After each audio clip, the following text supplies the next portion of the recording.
So in the previous class, we had discussed about cholecystitis. Today we'll go into glomerulonephritis. Now, I hope that you guys have studied properly for the yesterday I asked you to study about the anatomy and physiology of kidney because this topic will heavily rely on your knowledge of how the kidney works, what is where, and how it is functioning. Now coming to types of glomerulonephritis. First of all, what is glomerulonephritis? Nephritis. Okay. This is also called Bright's disease. Okay. Glomerulonephritis is essentially used for diseases that involve the renal glomeruli. Obviously, there is an inflammation in the glomeruli, and that involves the nephron as well, complete nephron as well.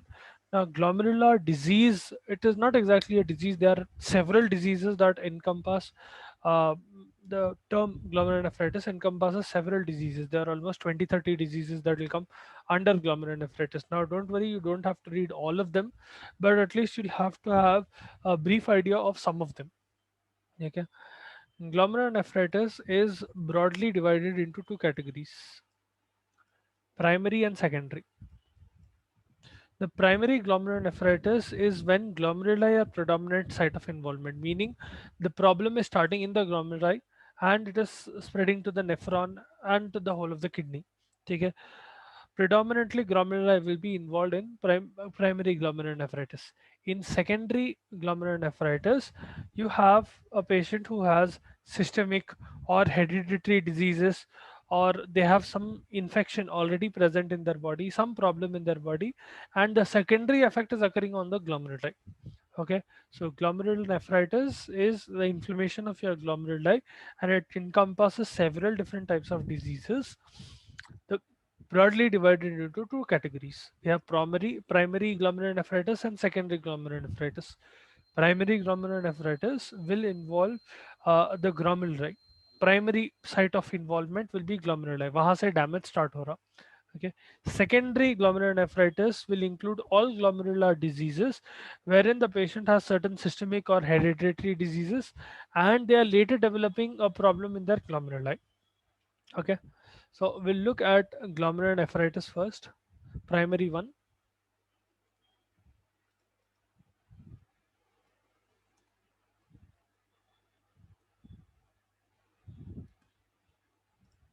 Now in primary glomerulonephritis, we'll be looking at 9 different types of primary glomerulonephritis. We'll start with the most common um, one, that is acute glomerulonephritis.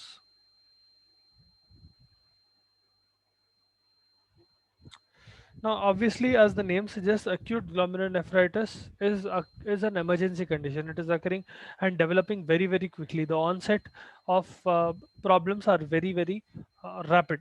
Okay? The patient will develop symptoms very quickly, and generally they will have acute nephritic syndrome. Okay? Initially, the patient will have an infection. Sometimes acute glomerulonephritis almost always involves an infection. Now, there are two types of acute glomerulonephritis depending on what type of infection is causing that acute glomerulonephritis. But almost in all the cases, that acute glomerulonephritis is occurring because of infection. Okay. As that infection occurs, the patient will develop acute nephritic syndrome.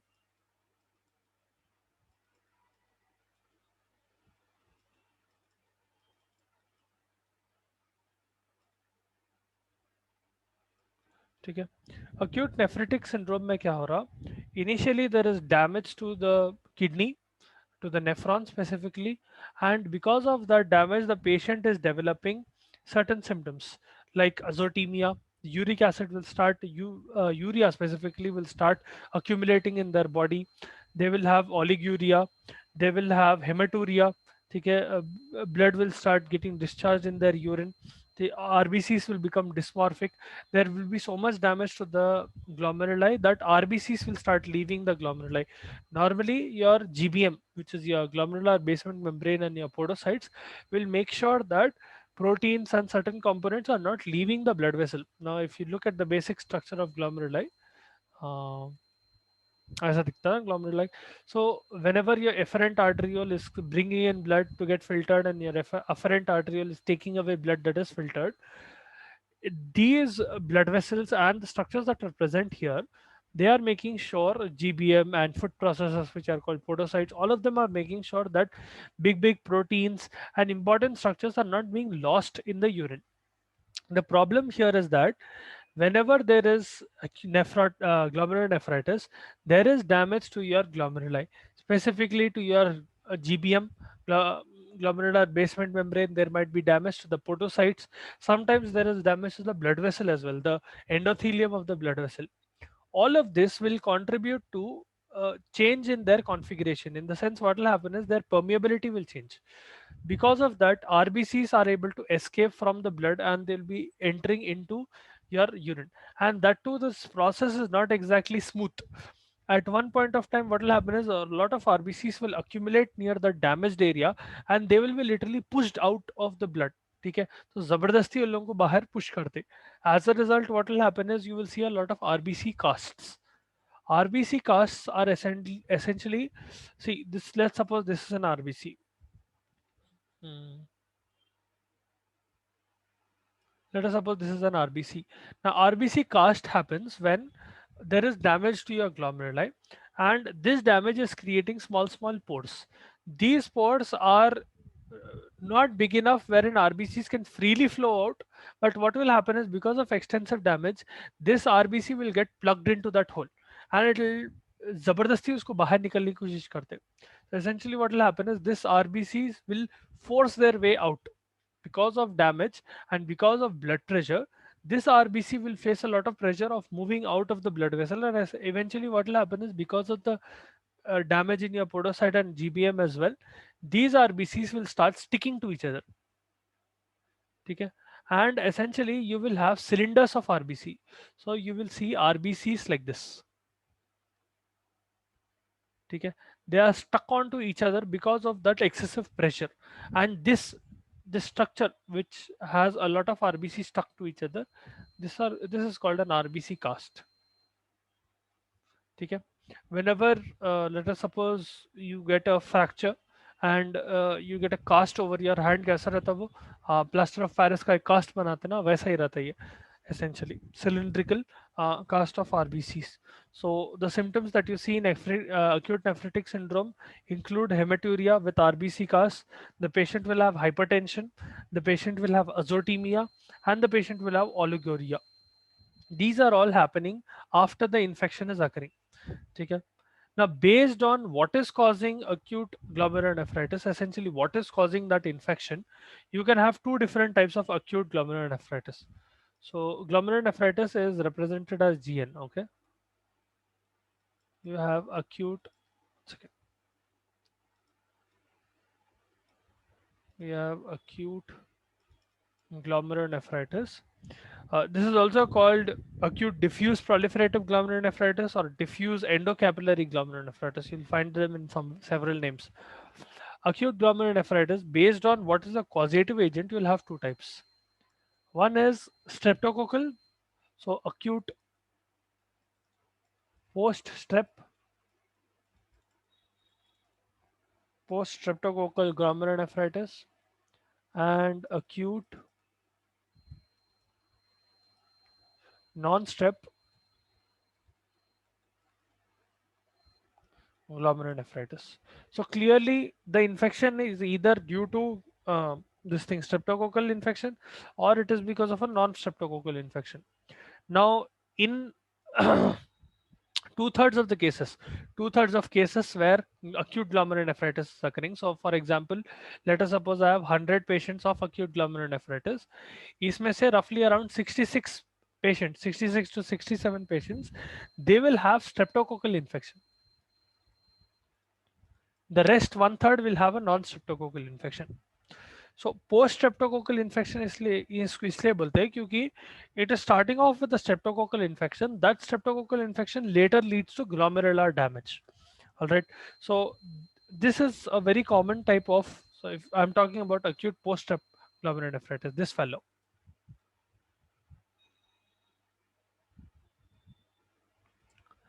Now, this is a very common type of glomerulonephritis and is generally seen in children who are about 6 to 16 years in age. ठीक है. It can occur in adolescents and in adults, but it is not as common as in children. Okay. Generally, what happens is it will start off with a sudden infection, uh, sudden problem in the kidney. Specifically, it will start off with an infection 1 to 2 weeks before this nephritic syndrome or any kidney problem can be seen. The patient will have a streptococcal infection. So let us suppose on April 1st someone developed a streptococcal infection. After 1 or 2 weeks of infection, they are suddenly showing symptoms of what do you call glomerulonephritis. They will show symptoms of nephritic syndrome. So essentially, they will have hypertension, azotemia, oliguria, hematuria, RBC casts in their urine, all of that. Okay, and generally, this strep infection is coming as a throat infection. ठीक है, पहले ये बच्चों में throat infection हो रहा, after 1 or 2 weeks it is developing into glomerulonephritis.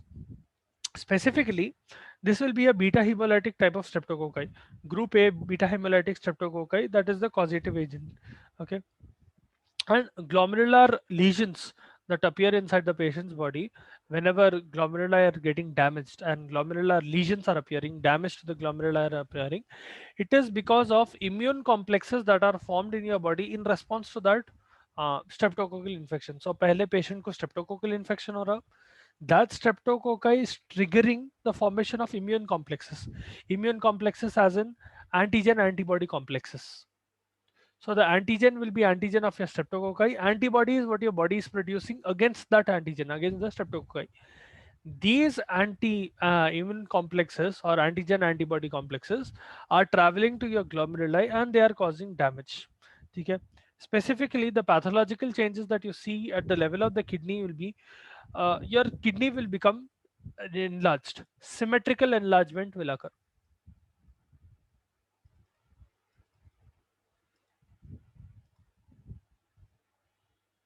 Symmetrical enlargement means both the kidneys, not both the kidneys, at least it will enlarge, it will not be in one particular area. The whole kidney will enlarge altogether. Sometimes it can be bilateral, sometimes it can be unilateral. It is more often than not unilateral, sometimes it can affect both the kidneys. In any case, what will happen is your kidney will become at least 1.5 to 2 times its normal weight. 1.5 to 2 times its normal weight. Okay, specifically the kidney that is getting affected. And on the cortex of the kidney, you will see hemorrhages, petechial hemorrhages that will look like as if the kidney has been bitten by a flea. Okay, it will look like this. One second, I'll show you an image. This is how your kidney will look, which is getting affected by glomerulonephritis, acute glomerulonephritis. There will be petechial hemorrhages. These small red dots that you see on the kidney, those are called petechial hemorrhages. Okay, petechial hemorrhages.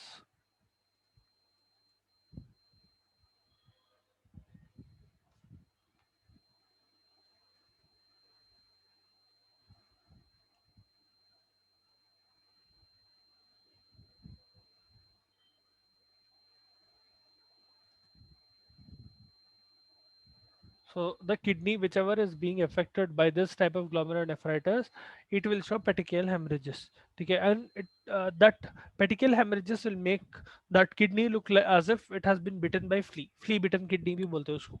ठीक है, characteristic feature of this acute post-strep glomerulonephritis. Microscopically, you'll be able to see that these glomeruli have become hypercellular. They've enlarged because they have become hypercellular. And you will see diffuse hypercellularity in the tuft area as well. You will see proliferation of mesangial cells, endothelial cells. Sometimes epithelial cells will undergo proliferation.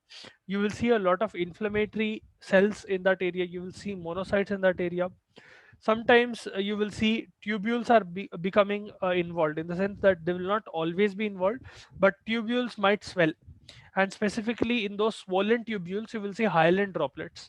Okay, this is a part of inflammation. Because there is inflammation occurring, see, it is starting with streptococcal infection. Streptococcal infection के response में आपकी body antibodies create कर रही, which is leading to the formation of immune complexes. These immune complexes are going to your kidney and damaging the kidney. and as such your glomeruli is becoming hypercellular, tubules वहाँ पर inflammation हो रहा and hyaline droplets are seen. Sometimes interstitial edema can be seen, some degree of interstitial edema can be seen. You will see leukocytes infiltrating that area. Sometimes even the blood vessels that are present close by, the arteries that are present close to the glomeruli, arteries and arterioles, they are also getting involved.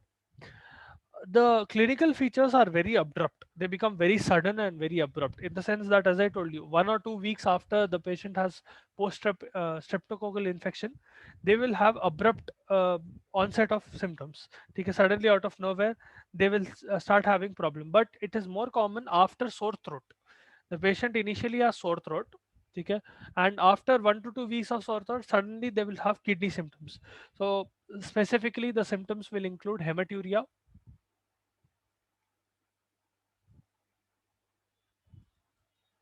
um, you blood in urine. You will see red cell casts,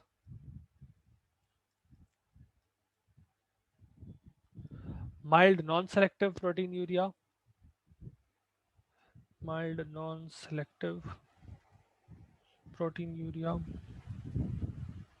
Acha, before we move on, what is mild non-selective proteinuria?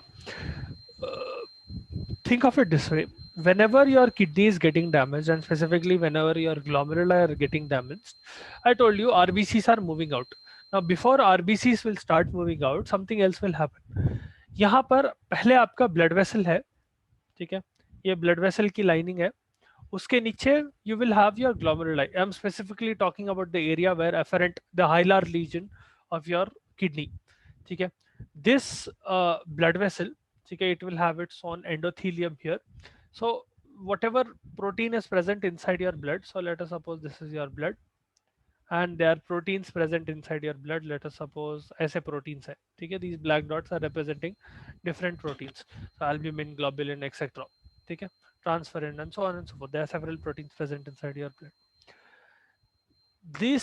These proteins are being protected by the endothelium, and under the endothelium you will have the glomeruli, wherein you will have the GBM, glomerular basement membrane, and under that glomerular basement membrane you have foot processes, ठीक है, the podocytes specifically.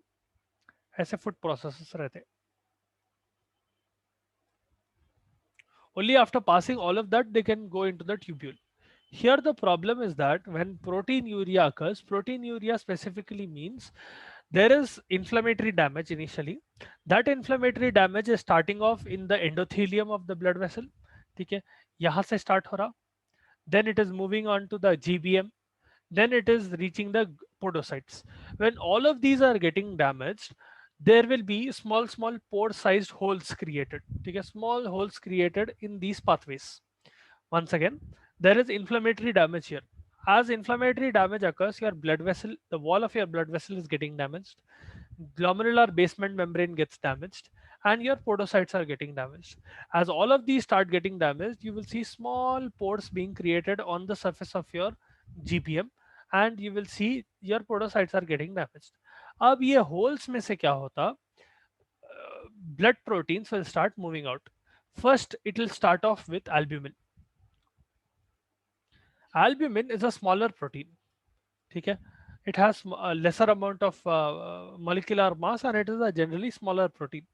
Whenever albumin, see, proteinuria itself, you will have a little bit of proteinuria as is, a little bit of, a few proteins are excreted normally even without disease, about less than 150 grams per day, 150, sorry, not grams, 150 mg per day of protein being lost in your in your urine is normal, okay, that much is fine.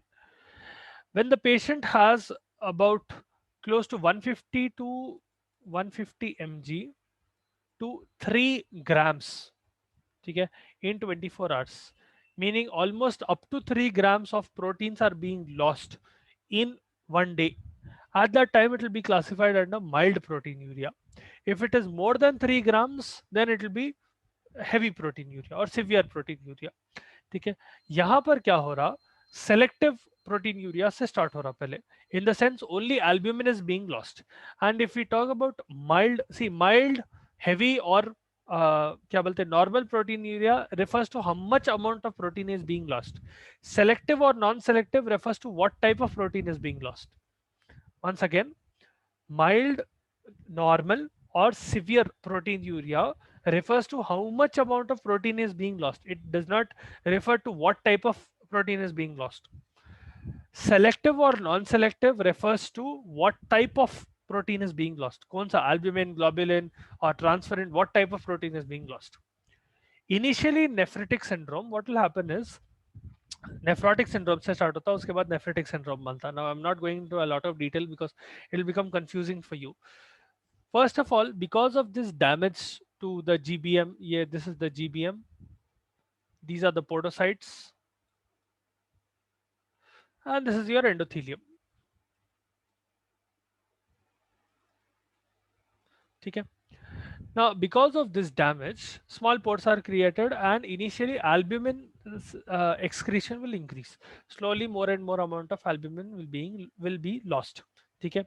यहाँ पर eventually what will happen is as albumin keeps on being lost, because of eventual inflammatory damage, this pore size will increase. So the pores will increase in their size, and because of that, what will happen is larger proteins can be lost as well. At this point, along with albumin, globulin is also being lost. Okay. Selective proteinuria means only one selected protein is being lost. Specifically, only albumin is being lost.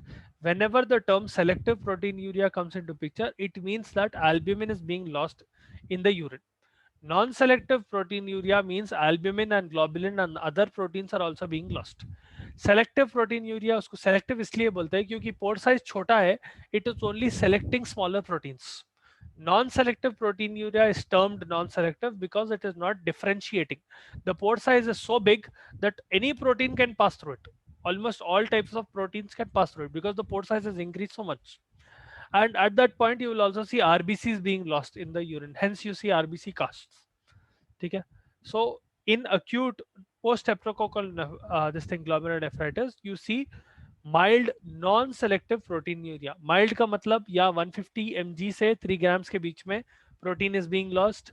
Non-selective मतलब both albumin and globulin are being lost in this process. All right. I hope you understood the mechanism here. What is mild non-selective proteinuria? If you have doubts, if you didn't understand, if you want me to repeat, ask. So the patient, क्या क्या symptoms हो रहे हैं? The patient is having intermittent hematuria,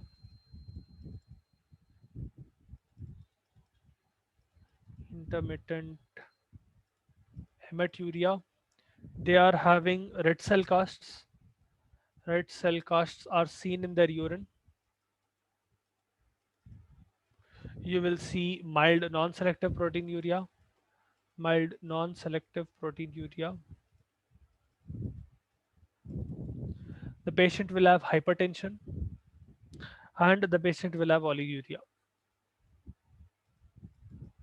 ये hypertension इसलिए हो रहा क्योंकि now that because the glomeruli are getting damaged, they will lose their capability of, they'll not exact completely lose, but their capability of excreting uric acid will decrease. Okay. Uric acid will start accumulating in their inside the blood, and as uric acid starts accumulating, what will happen is the osmolality of blood increases, and there are several other factors as well, because inflammation is occurring, because there is damage to surrounding cell. All of them will contribute to hypertension. Okay. Kidneys are not able to filter your urine properly. Blood volume will start increasing, the amount of gunk in your blood will also start increasing. All of this will contribute to hypertension, and because kidneys are not working again properly, urine production will decrease, and the amount of urine that the person is urinating will decrease, hence oliguria. Okay. So these are all the clinical features that you see with acute post-streptococcal glomerulonephritis.